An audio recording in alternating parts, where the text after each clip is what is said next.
안녕하세요. 나를 담다입니다. 시청자님들은 요리를 할 때 용도에 따라서 어떤 기름을 사용하고 계신가요? 거의 대부분 부침이나 구이, 튀김 요리에는 흔히 말하는 식용유를 사용하실 거라고 생각이 돼요.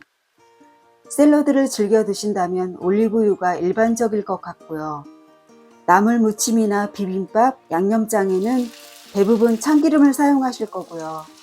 계란 후라이나 두부 부침은 들기름을 사용하기도 하시겠죠? 우리나라의 평범한 주부들이 사용하는 기름은 참기름과 들기름, 식용유 이 세 가지가 일반적이고 이 중에서도 식용유를 제일 많이 사용하고 있어요. 저도 마찬가지로 결혼을 하고 20년이 넘은 얼마 전까지만 해도 부침이나 구이, 튀김에는 무조건 식용유를 아무 생각 없이 사용해 왔었어요. 튀김이나 전 요리는 잘 해먹지 않지만 생선구이나 볶음 요리에 사용하는 식용유는 1년에 한 병도 채 쓰지 않은 작은 양이긴 해요. 음식에 사용하는 식용유의 양이 적다고 하지만 거의 매일같이 식용유를 사용해서 만든 음식을 오랫동안 먹고 살아왔어요. 그러다가 2달 전에 식용유의 제조 과정을 다룬 영상을 보게 되었어요. 그 영상을 보고 나서 제일 먼저 한 일이 주방에 있는 식용유를 다 꺼내 보았어요. 명절 때 선물 세트로 들어온 고급스러워 보이는 유리병에 담긴 포도씨유도 있고 해바라기 씨유, 카놀라유, 콩기름, 옥수수유 이런 거 저런 거 가리지 않고 그냥 있으면 다 사용해 온 것 같아요. 주변 사람이나 매체를 통해서 들은 건 카놀라유는 안 좋은 기름이다. 식용유는 오메가6가 많아서 많이 먹으면 건강에 좋지 않다. 뭐 이런 정도의 말들은 그냥 흘려보내기도 해왔어요. 마트에 가보니까 흔하게 먹는 식용유는 거의 다 씨앗으로 만든 기름이었어요. 카놀라유, 옥수수유, 콩기름, 포도씨유, 해바라기 씨유. 한 가지 놀라운 건 식용유라고 하는 우리가 흔하게 먹는 기름은 대부분 GMO, 즉 유전자 조작 작물의 씨앗으로 만들어졌어요. GMO 작물은 환경을 파괴시킨다고 해서 먹지 않는 게 좋다고 알려져 있어요. 설마 나빠봤자 얼마나 나쁘겠어? 솔직히 말하면 마음은 그냥 아예 벽을 쌓아놓고 알려고도 하지 않고 쭉 사용해 온 게 맞는 것 같아요. 꺼내놓은 식용유를 보면서 저걸 어떻게 할까? 다시는 쓰고 싶지 않은데 그냥 한쪽 구석에 놓고 잠시 고민을 하게 되었어요. 저 식용유를 당근에 나눔한다는 건 양심이 허락하지 않고 아니 안 되죠. 몇 시간 생각하다가 먹다 남은 식용유는 스텐 연마제나 다른 용도로 쓸 일이 있을 때 사용하려고 빼놓았어요. 개봉이 안 된 새 병은 투명 봉투에 넣어서 재활용으로 배출하는 게 좋을 것 같더라고요. 혹시 모르니까 취급주의 문구를 써서 붙였어요. 아깝다는 마음은 조금도 없이 어딘가에 있던 오래된 마음의 찜찜함이 사라지는 기분이 들더라고요. 제가 영상으로 본 식용유의 제조 과정을 간략하게 말씀드릴게요. 일반적으로 만들어지는 씨앗으로 만든 식용유는 대량으로 작은 씨앗들을 채취해서 가공이 되어진대요.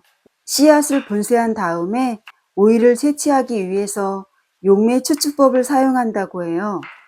아시는 분들도 계시겠지만 핵산은 석유에서 가공된 무색, 무치, 무향의 석유 화학물이라고 해요. 분쇄된 씨앗에서 오일을 분리해내려면 핵산을 넣어서 오일이 딸려오는 성질을 이용해 분리한대요. 핵산은 즉 용매를 말하는데요. 지금부터는 핵산이라고 말씀드릴게요. 그 과정을 거친 다음에 핵산을 빼내는 작업을 하는데 한 번에 빼낼 수가 없으니까 여러 번에 걸쳐서 작업을 한다고 해요. 여러 번 작업을 하는 이유는 법적 기준치에 달할 때까지 핵산을 제거하기 위해서라고 해요. 완전히 100%는 핵산을 빼낼 수가 없다고 해요. 핵산과 기름은 서로 붙으려고 하는 성질이 강해서 그렇다고 하더라고요. 아니 석유에서 가공된 핵산을 먹는 기름 생산하는 데 사용한다니 그것만으로도 정말 충격적이었어요. 핵산이 우리에게 주는 피해는 피부 발진, 발암물질, 신경계에 강한 독성이 있다고 해요. 더 기가 막힌 건 그 핵산이 완전히 제거가 되지 않은 채 그 기름을 우리들은 매일같이 먹고 있었다니. 이렇게 핵산 추출법으로 생산할 때 열을 가해서 가공을 하게 되는데 마지막 후처리, 즉 냄새나 탈취 제거를 할 때는 온도를 240도까지 올려서 가공이 된다고 해요. 그러니까 이미 기름이 튀겨져서 나온 상태라고 해도 맞는 말이에요.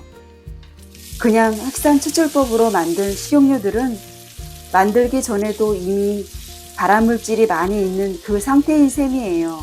기름에 핵산이 소량 들어있고 높은 온도에서 가공이 되어졌고 거기에다가 음식을 하면 타게 되고 발암물질이 더 분명히 추가가 될 거예요. 우리나라 여성이 유방암이 급격히 증가되는 이유는 튀김과 분식, 기름진 음식을 좋아해서라고 하더라고요. 튀김을 한 요리는 기름이 바로 트랜스 지방으로 바뀐다고 해요. 트랜스 지방은 혈관에 쌓이면 각종 심혈관계 질환 발병이 높다고 하더라고요. 트랜스 지방의 성질은 나쁜 콜레스테롤 LDL 수치를 높이고 좋은 콜레스테롤 HDL 수치를 낮추는 성질이라고 해요. 제가 본 이 영상이 과연 진실일까 의문이 들어서 여러 매체를 통해 한번 검색해 보기도 했어요. 모두가 똑같이 일관성이 있는 내용의 사실이었어요. 세상이 변해가면 육체는 편한지 몰라도 우리의 몸은 점점 병이 들어가는 세상인 것 같아 좀 서글퍼지더라고요. 그러면 도대체 어떤 기름이 몸에 해를 입히지 않는 건강한 기름일까요? 참기름과 들기름은 아주 저온에서 요리해 먹는 요리나 생으로 먹는 게 좋아요. 압착 방식으로 기름을 추출해서 안전하고 잘만 보관하면 몸에 참 좋은 기름이에요. 하지만 발연점이 낮아서 구이나 볶음, 튀김 요리에는 적합하지가 않더라고요. 식용유 대신 사용할 기름은 어떤 걸 쓰면 좋을까요? 씨앗을 이용해서 만든 식용유는 핵산 추출법으로 생산을 해요. 하지만 올리브 오일이나 아보카도 오일처럼 과일로 만든 오일은 열을 가하지 않고 냉압착 방식으로 순수하게 그대로 짜낸다고 해요.